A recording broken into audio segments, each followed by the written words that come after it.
This is a disclaimer, an invitation to listen beyond the words. Dear listeners, as you prepare to lose yourself in the tapestry of this tale, spun with care and woven with countless voices, allow me a moment to reflect on the nature of storytelling itself. Words, like wayward stars, often shine with unpredictable brilliance. They illuminate, they resonate, but they can also flicker as they cross from tongue to ear. In this telling, where the art of the spoken word meets the boundless intricacies of language, there may be an occasional note that rings unexpected, a pronunciation shaped by a performer's unique cadence, a name rendered slightly different than imagined, a rhythm that dances to its own tune. These moments are not flaws, but gentle reminders of the heart behind the performance, breathing life into the story in its own vivid way. Rather than distractions, consider them the creases in an ancient map, the character of a voice etched with the echoes of the world it seeks to bring alive. They are the marks of a tale well told, alive with the imperfections that makes human. Lean into the magic, allow the story to wash over you, and trust that, no matter the shape of each word, the soul of the journey remains unchanged.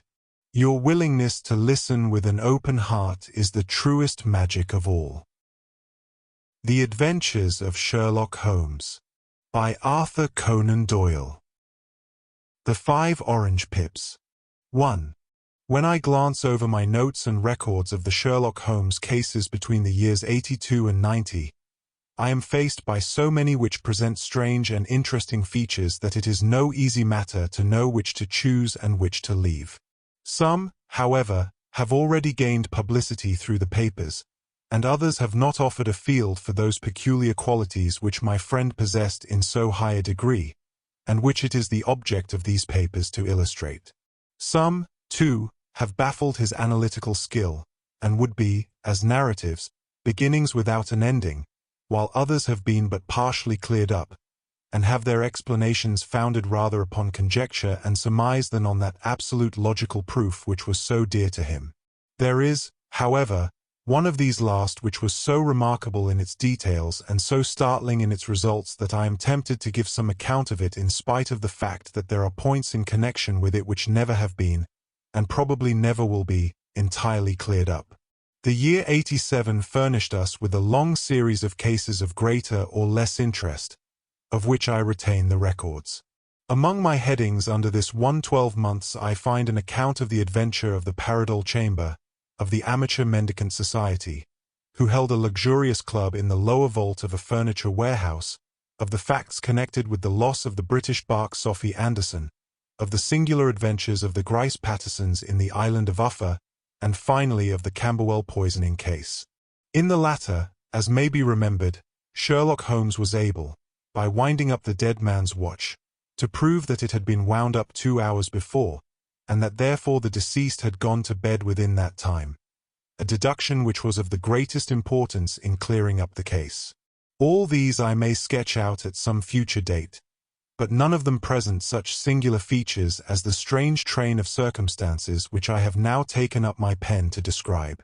It was in the latter days of September, and the equinoctial gales had set in with exceptional violence. All day the wind had screamed and the rain had beaten against the windows, so that even here in the heart of great, handmade London we were forced to raise our minds for the instant from the routine of life and to recognize the presence of those great elemental forces which shriek at mankind through the bars of his civilization, like untamed beasts in a cage. As evening drew in, the storm grew higher and louder, and the wind cried and sobbed like a child in the chimney. Sherlock Holmes sat moodily at one side of the fireplace cross-indexing his records of crime, while I at the other was deep in one of Clark Russell's fine sea stories until the howl of the gale from without seemed to blend with the text, and the splash of the rain to lengthen out into the long swash of the sea waves. My wife was on a visit to her mother's, and for a few days I was a dweller once more in my old quarters at Baker Street. "Why," said I, glancing up at my companion, "that was surely the bell." Who could come tonight? Some friend of yours, perhaps. Except yourself I have none, he answered. I do not encourage visitors. A client, then? If so, it is a serious case. Nothing less would bring a man out on such a day and at such an hour. But I take it that it is more likely to be some crony of the landlady's. Sherlock Holmes was wrong in his conjecture, however, for there came a step in the passage and a tapping at the door. He stretched out his long arm to turn the lamp away from himself and towards the vacant chair upon which a newcomer must sit. "Come in," said he. The man who entered was young, some 22 at the outside, well-groomed and trimly clad, with something of refinement and delicacy in his bearing. The streaming umbrella which he held in his hand, and his long shining waterproof told of the fierce weather through which he had come. He looked about him anxiously in the glare of the lamp, and I could see that his face was pale and his eyes heavy, like those of a man who is weighed down with some great anxiety. "I owe you an apology," he said, raising his golden pince-nez to his eyes. "I trust that I am not intruding. I fear that I have brought some traces of the storm and rain into your snug chamber." "Give me your coat and umbrella," said Holmes. "They may rest here on the hook and will be dry presently. You have come up from the southwest, I see." "Yes, from Horsham. That clay and chalk mixture which I see upon your toe-caps is quite distinctive. I have come for advice. That is easily got. And help. That is not always so easy. I have heard of you, Mr. Holmes. I heard from Major Prendergast how you saved him in the Tankerville Club scandal." "Ah, of course. He was wrongfully accused of cheating at cards. He said that you could solve anything. He said too much. That you are never beaten. I have been beaten 4 times. 3 times by men, and once by a woman. But what is that compared with the number of your successes? It is true that I have been generally successful. Then you may be so with me. I beg that you will draw your chair up to the fire and favor me with some details as to your case. It is no ordinary one. None of those which come to me are. I am the last court of appeal, and yet I question, sir, whether, in all your experience, you have ever listened to a more mysterious and inexplicable chain of events than those which have happened in my own family. "You fill me with interest," said Holmes. "Pray give us the essential facts from the commencement, and I can afterwards question you as to those details which seem to me to be most important." The young man pulled his chair up and pushed his wet feet out towards the blaze. "My name," said he, "is John Openshaw, but my own affairs have, as far as I can understand, little to do with this awful business. It is a hereditary matter, so in order to give you an idea of the facts, I must go back to the commencement of the affair. You must know that my grandfather had 2 sons, my uncle Elias and my father Joseph. My father had a small factory at Coventry, which he enlarged at the time of the invention of bicycling. He was a patentee of the Openshaw unbreakable tire, and his business met with such success that he was able to sell it and to retire upon a handsome competence. My uncle Elias emigrated to America when he was a young man and became a planter in Florida, where he was reported to have done very well. At the time of the war he fought in Jackson's army, and afterwards under Hood, where he rose to be a colonel. When Lee laid down his arms, my uncle returned to his plantation, where he remained for 3 or 4 years. About 1869 or 1870 he came back to Europe and took a small estate in Sussex, near Horsham. He had made a very considerable fortune in the States, and his reason for leaving them was his aversion to the Negroes, and his dislike of the Republican policy in extending the franchise to them. He was a singular man, fierce and quick-tempered, very foul-mouthed when he was angry, and of a most retiring disposition. During all the years that he lived at Horsham, I doubt if ever he set foot in the town. He had a garden and 2 or 3 fields round his house, and there he would take his exercise, though very often for weeks on end he would never leave his room. He drank a great deal of brandy and smoked very heavily, but he would see no society and did not want any friends, not even his own brother. He didn't mind me. In fact, he took a fancy to me, for at the time when he saw me first I was a youngster of 12 or so. This would be in the year 1878, after he had been 8 or 9 years in England. He begged my father to let me live with him, and he was very kind to me in his way. When he was sober he used to be fond of playing backgammon and draughts with me, and he would make me his representative both with the servants and with the tradespeople, so that by the time that I was 16 I was quite master of the house. I kept all the keys and could go where I liked and do what I liked, so long as I did not disturb him in his privacy. There was one singular exception, however, for he had a single room, a lumber room up among the attics, which was invariably locked, and which he would never permit either me or anyone else to enter. With a boy's curiosity I have peeped through the keyhole, but I was never able to see more than such a collection of old trunks and bundles as would be expected in such a room. One day, it was in March, 1883, a letter with a foreign stamp lay upon the table in front of the Colonel's plate. It was not a common thing for him to receive letters, for his bills were all paid in ready money, and he had no friends of any sort. "From India," said he as he took it up, "Pondicherry postmark. What can this be?" Opening it hurriedly, out there jumped 5 little dried orange pips, which pattered down upon his plate. I began to laugh at this, but the laugh was struck from my lips at the sight of his face. His lip had fallen, his eyes were protruding, his skin the color of putty, and he glared at the envelope which he still held in his trembling hand. K. He shrieked, and then, my God, my sins have overtaken me." "What is it, uncle?" I cried. "Death," said he, and rising from the table he retired to his room, leaving me palpitating with horror. I took up the envelope and saw scrawled in red ink upon the inner flap, just above the gum, the letter K 3 times repeated. There was nothing else save the 5 dried pips. What could be the reason of his overpowering terror? I left the breakfast table, and as I ascended the stair I met him coming down with an old rusty key, which must have belonged to the attic, in one hand, and a small brass box, like a cash box, in the other. "They may do what they like, but I'll checkmate them still," said he with an oath. "Tell Mary that I shall want a fire in my room today, and send down to Fordham, the Horsham lawyer." I did as he ordered, and when the lawyer arrived I was asked to step up to the room. The fire was burning brightly, and in the grate there was a mass of black, fluffy ashes, as of burned paper, while the brass box stood open and empty beside it.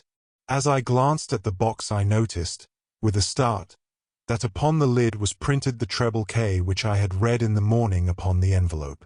"I wish you, John," said my uncle, "to witness my will. I leave my estate, with all its advantages and all its disadvantages, to my brother, your father, whence it will, no doubt, descend to you. If you can enjoy it in peace, well and good. If you find you cannot, take my advice, my boy, and leave it to your deadliest enemy. I am sorry to give you such a two-edged thing, but I can't say what turn things are going to take. Kindly sign the paper where Mr. Fordham shows you." I signed the paper as directed, and the lawyer took it away with him. The singular incident made, as you may think, the deepest impression upon me, and I pondered over it and turned it every way in my mind without being able to make anything of it. Yet I could not shake off the vague feeling of dread which it left behind, though the sensation grew less keen as the weeks passed and nothing happened to disturb the usual routine of our lives. I could see a change in my uncle, however. He drank more than ever, and he was less inclined for any sort of society. Most of his time he would spend in his room, with the door locked upon the inside, but sometimes he would emerge in a sort of drunken frenzy and would burst out of the house and tear about the garden with a revolver in his hand, screaming out that he was afraid of no man, and that he was not to be cooped up, like a sheep in a pen, by man or devil. When these hot fits were over, however, he would rush tumultuously in at the door and lock and bar it behind him, like a man who can brazen it out no longer against the terror which lies at the roots of his soul. At such times I have seen his face, even on a cold day, glisten with moisture, as though it were new raised from a basin. Well, to come to an end of the matter, Mr. Holmes, and not to abuse your patience, there came a night when he made one of those drunken sallies from which he never came back. We found him, when we went to search for him, face downward in a little green-scummed pool, which lay at the foot of the garden. There was no sign of any violence, and the water was but 2 feet deep, so that the jury, having regard to his known eccentricity, brought in a verdict of suicide. But I, who knew how he winced from the very thought of death, had much ado to persuade myself that he had gone out of his way to meet it. The matter passed, however, and my father entered into possession of the estate, and of some £14,000, which lay to his credit at the bank. "One moment," Holmes interposed. "Your statement is, I foresee, one of the most remarkable to which I have ever listened. Let me have the date of the reception by your uncle of the letter, and the date of his supposed suicide." The letter arrived on March 10th, 1883. His death was 7 weeks later, upon the night of May 2nd. "Thank you. Pray proceed." "When my father took over the Horsham property, he, at my request, made a careful examination of the attic, which had been always locked up. We found the brass box there, although its contents had been destroyed. On the inside of the cover was a paper label, with the initials of K.K.K. repeated upon it, and letters, memoranda, receipts, and a register written beneath. These, we presume, indicated the nature of the papers which had been destroyed by Colonel Openshaw. For the rest, there was nothing of much importance in the attic save a great many scattered papers and notebooks bearing upon my uncle's life in America. Some of them were of the wartime and showed that he had done his duty well and had borne the repute of a brave soldier. Others were of a date during the reconstruction of the Southern states, and were mostly concerned with politics, for he had evidently taken a strong part in opposing the carpetbag politicians who had been sent down from the North. Well, it was the beginning of '84 when my father came to live at Horsham, and all went as well as possible with us until the January of '85. On the 4th day after the New Year I heard my father give a sharp cry of surprise as we sat together at the breakfast table. There he was, sitting with a newly opened envelope in one hand and 5 dried orange pips in the outstretched palm of the other one. He had always laughed at what he called my cock-and-bull story about the colonel, but he looked very scared and puzzled now that the same thing had come upon himself. "Why, what on earth does this mean, John?" he stammered. My heart had turned to lead. "It is K.K.K., said I. He looked inside the envelope. "So it is," he cried. "Here are the very letters. But what is this written above them?" "Put the papers on the sundial," I read, peeping over his shoulder. "What papers? What sundial?" he asked. "The sundial in the garden." "There is no other," said I.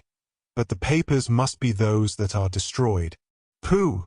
said he, gripping hard at his courage. "We are in a civilized land here, and we can't have tomfoolery of this kind. Where does the thing come from?" "From Dundee," I answered, glancing at the postmark. "Some preposterous practical joke," said he. "What have I to do with sundials and papers? I shall take no notice of such nonsense." "I should certainly speak to the police," I said, "and be laughed at for my pains." "Nothing of the sort." "Then let me do so." "No, I forbid you. I won't have a fuss made about such nonsense." It was in vain to argue with him, for he was a very obstinate man. I went about, however, with a heart which was full of forebodings. On the 3rd day after the coming of the letter my father went from home to visit an old friend of his, Major Freebody, who was in command of one of the forts upon Portsdown Hill. I was glad that he should go, for it seemed to me that he was farther from danger when he was away from home. In that, however, I was in error. Upon the second day of his absence, I received a telegram from the Major, imploring me to come at once. My father had fallen over one of the deep chalk pits which abound in the neighborhood, and was lying senseless, with a shattered skull. I hurried to him, but he passed away without having ever recovered his consciousness. He had, as it appears, been returning from Ferme in the twilight, and as the country was unknown to him, and the chalk pit unfenced, the jury had no hesitation in bringing in a verdict of death from accidental causes. Carefully as I examined every fact connected with his death, I was unable to find anything which could suggest the idea of murder. There were no signs of violence, no footmarks, no robbery, no record of strangers having been seen upon the roads. And yet I need not tell you that my mind was far from at ease, and that I was well nigh certain that some foul plot had been woven round him. In this sinister way I came into my inheritance. You will ask me why I did not dispose of it? I answer, because I was well convinced that our troubles were in some way dependent upon an incident in my uncle's life, and that the danger would be as pressing in one house as in another. It was in January, '85, that my poor father met his end, and 2 years and 8 months have elapsed since then. During that time I have lived happily at Horsham, and I had begun to hope that this curse had passed away from the family, and that it had ended with the last generation. I had begun to take comfort too soon, however. Yesterday morning the blow fell in the very shape in which it had come upon my father. The young man took from his waistcoat a crumpled envelope, and turning to the table he shook out upon it 5 little dried orange pips. "This is the envelope," he continued. "The postmark is London, Eastern Division. Within are the very words which were upon my father's last message. K, K, K, and then put the papers on the sundial." "What have you done?" asked Holmes. "Nothing. Nothing." To tell the truth, he sank his face into his thin, white hands. I have felt helpless. I have felt like one of those poor rabbits when the snake is writhing towards it. I seem to be in the grasp of some resistless, inexorable evil, which no foresight and no precautions can guard against. "Tut! Tut!" cried Sherlock Holmes. "You must act, man, or you are lost. Nothing but energy can save you. This is no time for despair. I have seen the police. Ah! But they listened to my story with a smile. I am convinced that the inspector has formed the opinion that the letters are all practical jokes, and that the deaths of my relations were really accidents, as the jury stated, and were not to be connected with the warnings." Holmes shook his clenched hands in the air. "Incredible imbecility," he cried. "They have, however, allowed me a policeman, who may remain in the house with me. Has he come with you tonight?" "No. His orders were to stay in the house." Again Holmes raved in the air. "Why did you come to me?" he said, "and, above all, why did you not come at once?" "I did not know. It was only today that I spoke to Major Prendergast about my troubles and was advised by him to come to you. It is really 2 days since you had the letter. We should have acted before this. You have no further evidence, I suppose, than that which you have placed before us. No suggestive detail which might help us." "There is one thing," said John Openshaw. He rummaged in his coat pocket, and, drawing out a piece of discolored, blue-tinted paper, he laid it out upon the table. "I have some remembrance," said he, "that on the day when my uncle burned the papers I observed that the small, unburned margins which lay amid the ashes were of this particular color. I found this single sheet upon the floor of his room, and I am inclined to think that it may be one of the papers which has, perhaps, fluttered out from among the others, and in that way has escaped destruction. Beyond the mention of pips, I do not see that it helps us much. I think myself that it is a page from some private diary. The writing is undoubtedly my uncle's." Holmes moved the lamp, and we both bent over the sheet of paper, which showed by its ragged edge that it had indeed been torn from a book. It was headed, "March, 1869, and beneath were the following enigmatical notices. 4th, Hudson came. Same old platform. 7th, set the pips on Macaulay, Paramore, and John Swain of St. Augustine. 9th, Macaulay cleared. 10th, John Swain cleared. 12th, visited Paramore. All well. Thank you, said Holmes, folding up the paper and returning it to our visitor. And now you must on no account lose another instant. We cannot spare time even to discuss what you have told me. You must get home instantly and act. What shall I do? There is but one thing to do. It must be done at once. You must put this piece of paper which you have shown us into the brass box which you have described. You must also put in a note to say that all the other papers were burned by your uncle, and that this is the only one which remains. You must assert that in such words as will carry conviction with them. Having done this, you must at once put the box out upon the sundial, as directed. Do you understand? Entirely. Do not think of revenge, or anything of the sort, at present. I think that we may gain that by means of the law, but we have our web to weave, while theirs is already woven. The first consideration is to remove the pressing danger which threatens you. The second is to clear up the mystery and to punish the guilty parties. I thank you, said the young man, rising and pulling on his overcoat. You have given me fresh life and hope. I shall certainly do as you advise. Do not lose an instant. And, above all, take care of yourself in the meanwhile, for I do not think that there can be a doubt that you are threatened by a very real and imminent danger. How do you go back? By train from Waterloo. It is not yet 9. The streets will be crowded, so I trust that you may be in safety. And yet you cannot guard yourself too closely. I am armed. That is well. Tomorrow I shall set to work upon your case. I shall see you at Horsham, then? No. Your secret lies in London. It is there that I shall seek it. Then I shall call upon you in a day, or in 2 days, with news as to the box and the papers. I shall take your advice in every particular. He shook hands with us and took his leave. Outside the wind still screamed and the rain splashed and pattered against the windows. This strange, wild story seemed to have come to us from amid the mad elements, blown in upon us like a sheet of seaweed in a gale, and now to have been reabsorbed by them once more. Sherlock Holmes sat for some time in silence, with his head sunk forward and his eyes bent upon the red glow of the fire. Then he lit his pipe, and leaning back in his chair he watched the blue smoke rings as they chased each other up to the ceiling. I think, Watson, he remarked at last, that of all our cases we have had none more fantastic than this.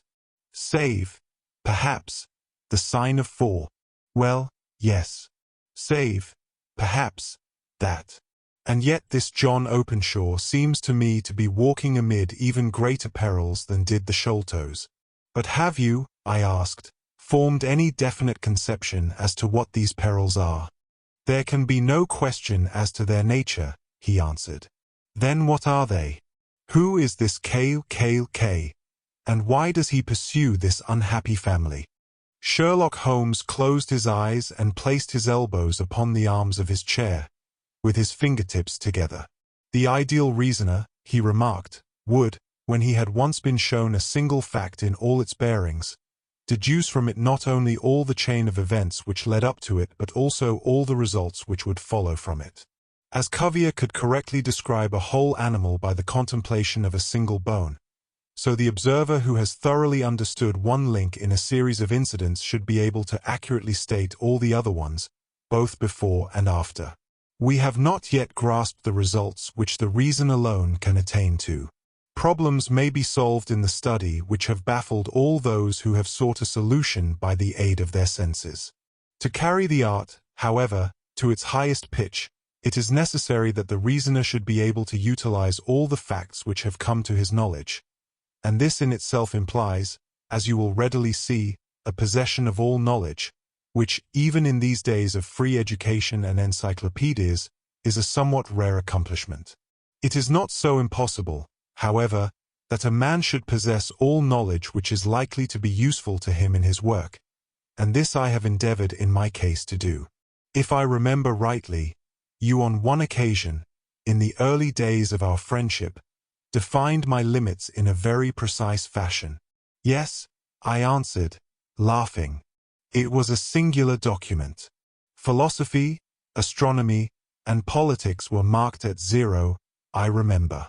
Botany variable, geology profound as regards the mudstains from any region within 50 miles of town, chemistry eccentric, anatomy unsystematic, sensational literature and crime records unique, violin player, boxer, swordsman, lawyer, and self-poisoner by cocaine and tobacco. Those, I think, were the main points of my analysis. Holmes grinned at the last item.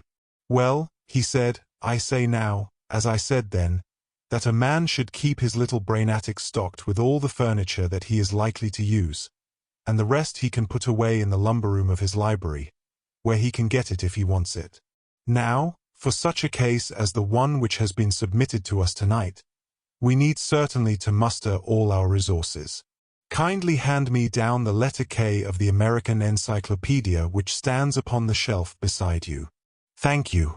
Now let us consider the situation and see what may be deduced from it. In the first place, we may start with a strong presumption that Colonel Openshaw had some very strong reason for leaving America.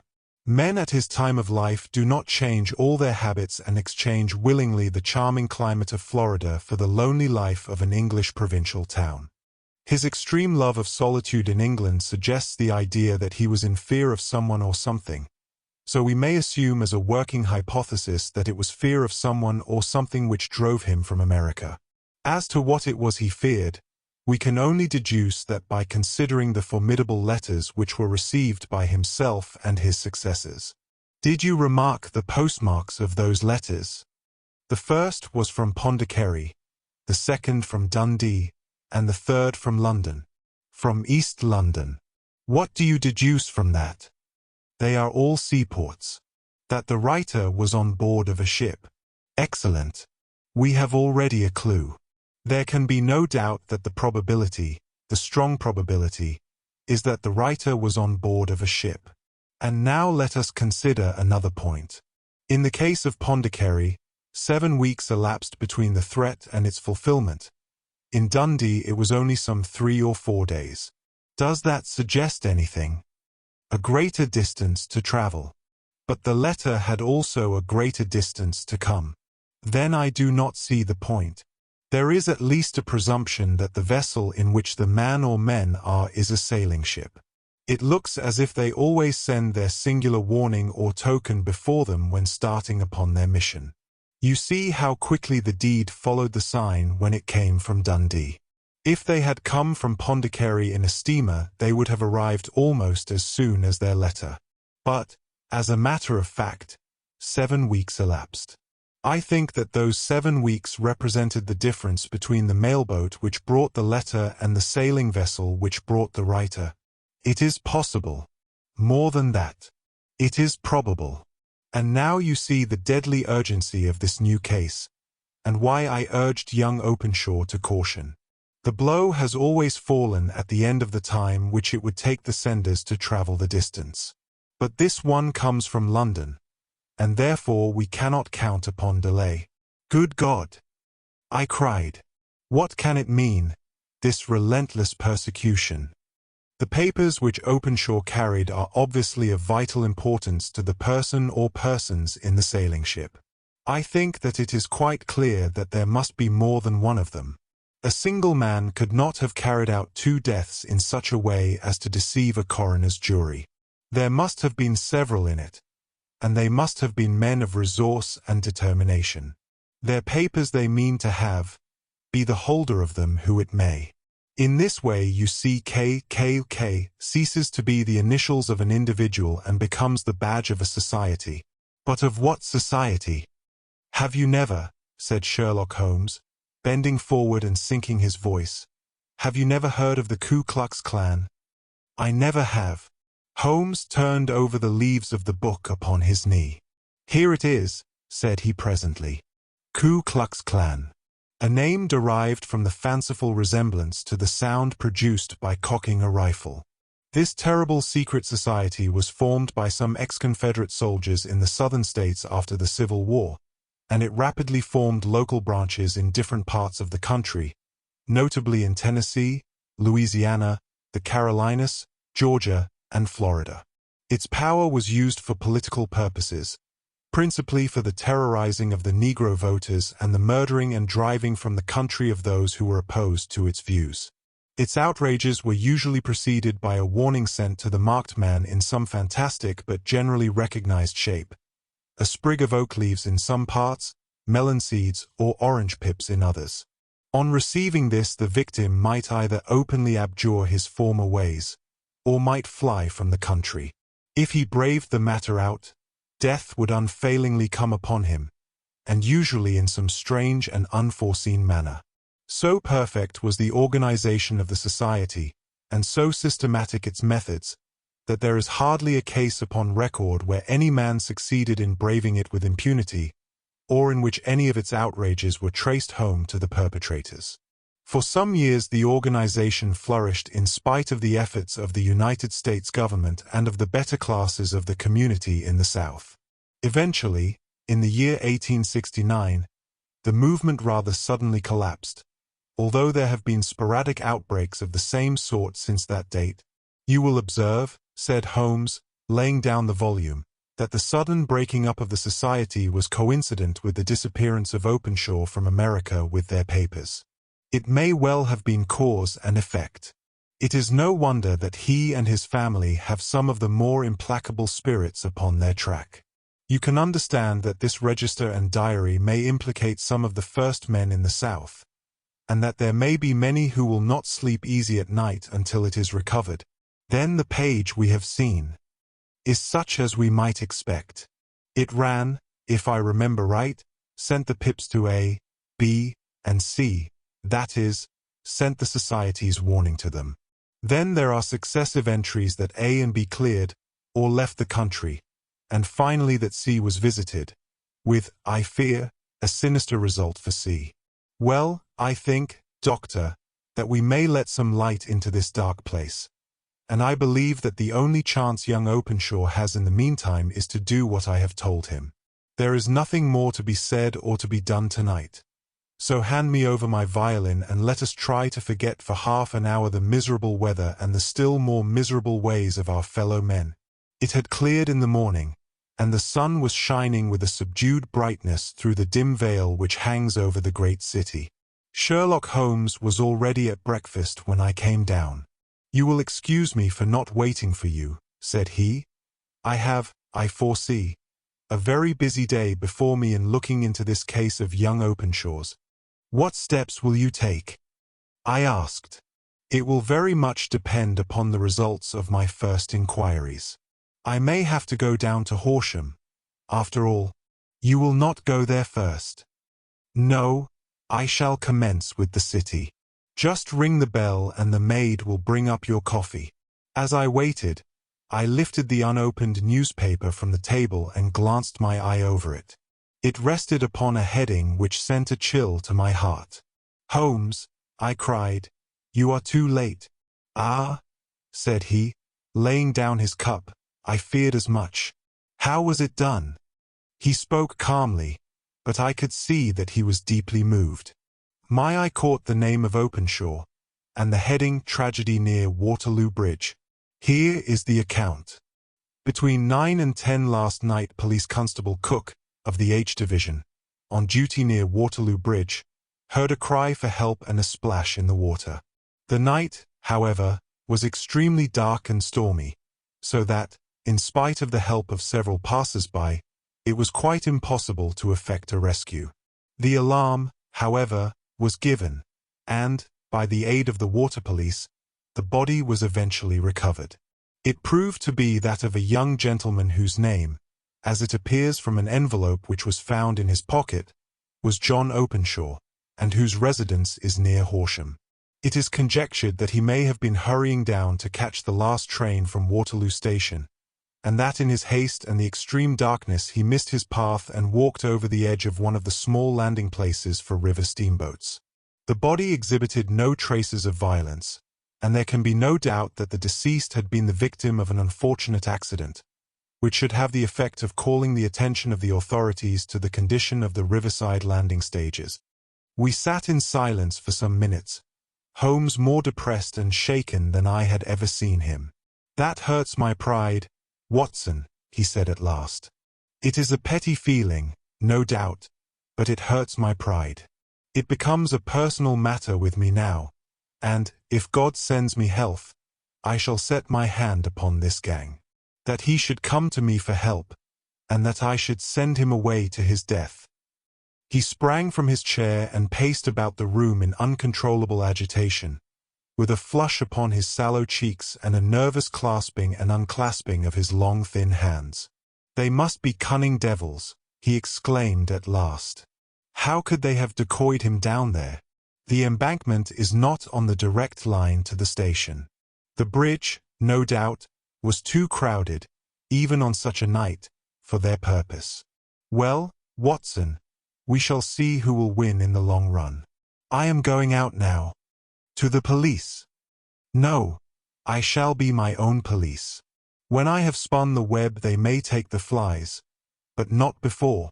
All day I was engaged in my professional work, and it was late in the evening before I returned to Baker Street. Sherlock Holmes had not come back yet. It was nearly 10 o'clock before he entered, looking pale and worn. He walked up to the sideboard, and tearing a piece from the loaf he devoured it voraciously, washing it down with a long draught of water. "You are hungry," I remarked. "Starving." It had escaped my memory. "I have had nothing since breakfast." "Nothing?" "Not a bite. I had no time to think of it." "And how have you succeeded?" "Well, you have a clue." "I have them in the hollow of my hand. Young Openshaw shall not long remain unavenged." "Why, Watson, let us put their own devilish trademark upon them. It is well thought of." "What do you mean?" He took an orange from the cupboard, and tearing it to pieces he squeezed out the pips upon the table. Of these he took 5 and thrust them into an envelope. On the inside of the flap he wrote, "SH4JO. Then he sealed it and addressed it to Captain James Calhoun, Bark Lone Star, Savannah, Georgia. "That will await him when he enters port," said he, chuckling. "It may give him a sleepless night. He will find it as sure a precursor of his fate as Openshaw did before him." "And who is this Captain Calhoun?" "The leader of the gang. I shall have the others, but he first." "How did you trace it, then?" He took a large sheet of paper from his pocket, all covered with dates and names. "I have spent the whole day," said he, "over Lloyd's registers and files of the old papers, following the future career of every vessel which touched at Pondicherry in January and February in '83. There were 36 ships of fair tonnage which were reported there during those months. Of these, one, the Lone Star, instantly attracted my attention, since, although it was reported as having cleared from London, the name is that which is given to one of the states of the Union. Texas, I think. I was not and am not sure which, but I knew that the ship must have an American origin. What then? I searched the Dundee records, and when I found that the bark Lone Star was there in January, '85, my suspicion became a certainty. I then inquired as to the vessels which lay at present in the port of London. Yes, the Lone Star had arrived here last week. I went down to the Albert Dock and found that she had been taken down the river by the early tide this morning, homeward bound to Savannah. I wired to Gravesend and learned that she had passed some time ago, and as the wind is easterly I have no doubt that she is now past the Goodwins and not very far from the Isle of Wight. What will you do, then? Oh, I have my hand upon him. He and the 2 mates are, as I learn, the only native-born Americans in the ship. The others are Finns and Germans. I know, also, that they were all three away from the ship last night. I had it from the stevedore who has been loading their cargo. By the time that their sailing ship reaches Savannah, the mailboat will have carried this letter, and the cable will have informed the police of Savannah that these three gentlemen are badly wanted here upon a charge of murder. There is ever a flaw, however, in the best laid of human plans, and the murderers of John Openshaw were never to receive the orange pips which would show them that another, as cunning and as resolute as themselves, was upon their track. Very long and very severe were the equinoctial gales that year. We waited long for news of the Lone Star of Savannah, but none ever reached us. We did at last hear that somewhere far out in the Atlantic a shattered stern post of a boat was seen swinging in the trough of a wave, with the letters L.S. carved upon it, and that is all which we shall ever know of the fate of the Lone Star. Dear listener, we close the pages on another tale, a journey through words, imagination, and emotion. Here at the Falls Audiobook, where stories flow like a river's current, carrying you to distant worlds and uncharted depths, we thank you for joining us. As always, we invite you to linger a little longer. Subscribe to our channel to discover more stories waiting to be heard, each a cascade of voices, ideas, and artistry. And remember, every great story begins with a single word. Perhaps the next one will begin with you. Until our voices meet again, may your days be filled with quiet moments, rich pages, and the soothing sound of a story well told. This is the Falls Audiobook, signing off.